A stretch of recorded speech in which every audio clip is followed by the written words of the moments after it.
Good afternoon. Happy Monday. Okay, so before we dive into regularly scheduled programming here, I have my colleague from the National Security Council, who will be John Kirby, who will be talking about some recent developments. Thanks, Kurt. Afternoon, everybody.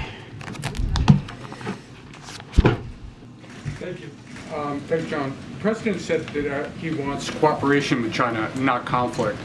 But does the U.S. believe that China is pursuing policies, for example, the spy balloon, that make conflict more likely? One of the things that concerned us about that whole episode, aside from the fact that it was clearly designed to spy from a high altitude over potentially sensitive military sites, is that the lines of communication weren't as open, particularly on the military side, as they need to be. So the President maintains that his goal in the relationship is competition, not conflict. That has not changed, even in the wake of that spy balloon event.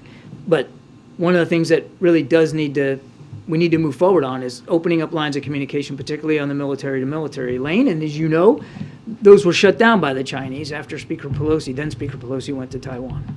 Also, do you think that there's, what would happen if China were to send lethal weapons to Ukraine? How would that affect the bilateral relationship? You know, I'm not going to get into a hypothetical here and speculate. We have not seen the Chinese make a decision to move in that direction. We have been very honest and candid, not only with all of you publicly, but with the Chinese privately, about our concerns over the provision of those kinds of capabilities.